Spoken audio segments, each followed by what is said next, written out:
അല്ല അവള് ഇട്ടു പോയാൽ ചേട്ടനെന്താ പറയാഞ്ഞേ? അവൻ വല്ല കടുങ്കയും കാണിക്കണമെന്ന് വേണം, നമുക്ക് വീട്ടിൽ ചെല്ലാം. നിനക്ക് വല്ല പ്രാന്തന്നെ കടുങ്കൈ?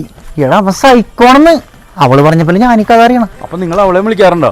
ആ ഇടയ്ക്ക് വിളിക്കും. അവിധം അത്ര നല്ലതല്ല ചോദിച്ചേട്ടാ. പിന്നെ അഭിഹിതം ഇവിടെ തന്നെ അടക്കാൻ പാടില്ല. അഭിഹിതം നിങ്ങൾ വന്നേ. ചേട്ടാ ട്രാജഡി അടിച്ചിരിക്കുമോ? ഏതാ ട്രാജഡി മാറ്റി കാവടിയാക്കാനുള്ള സാധനം നമുക്ക് കൊണ്ടുവന്നേക്കാം. നീ നിൽക്ക് നോക്കട്ടെ. ആ സാധനം എടുത്ത മോനെ. ഉദയാ പണി പാളിയാ. ഇവനെന്ത് ഫ്രണ്ട്സിലെ ജയറാമിനെ പോലെ ഇരിക്കണേ?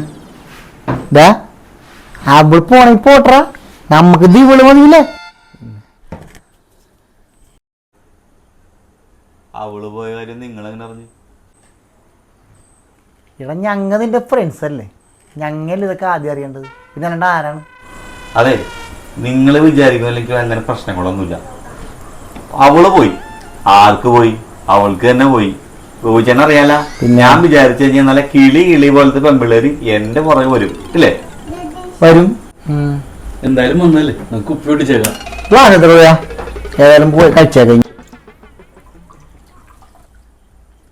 ഹായ്, അപ്പൊ മുട്ടിക്കിടൊന്നുമില്ല. ഞങ്ങൾ എങ്ങനെയായിരുന്നു നിങ്ങൾക്കറിയാമോ?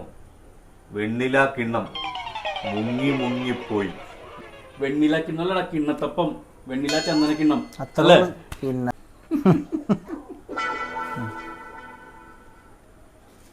അതെ, എന്നെ തിരുത്താൻ നിൽക്കണ്ട.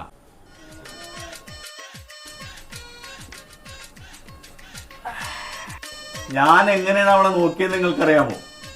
രാജകുമാരിനെ പോലെ. എന്നിട്ടും അവൾ എന്നെ ഇട്ടുകൊണ്ട് പോയി. ഒഴിക്കണം. ഒഴിക്ക്, ഇപ്പം നോക്കാൻ നിറച്ച് ഒഴിച്ചോ.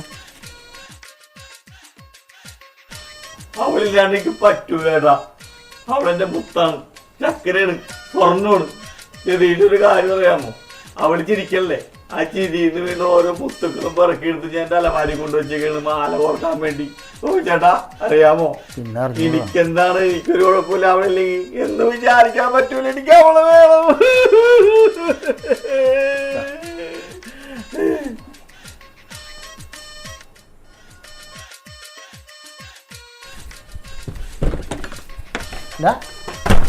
കുടുങ്ങിയ പെട്ടാ എനിക്ക് പോയാലോ? കുടിയിടാ പോയാലോ? ഉദയാ ഉദയാ എടാ വച്ചേക്കണ്ട. നീ അജയല്ലേ കുഴി നോക്കാൻ? ഇവൻ രാത്രി കല്യാണത്തിനോ? ശരിക്കും അവളായിരുന്നില്ലേ പ്രശ്നം? അവനായിരുന്നു. ഞാൻ അവനെ പോയി കൊന്നിട്ട് വരാം. പ്ലീസ് മാറൂ. പോയി നോക്കിട്ട് വരാം. വാ എന്താ പറഞ്ഞായിട്ട്. എടാ പിന്നെ മുഴുപ്പിരാന്താണ്, മുഴുപ്പിരാന്ത്.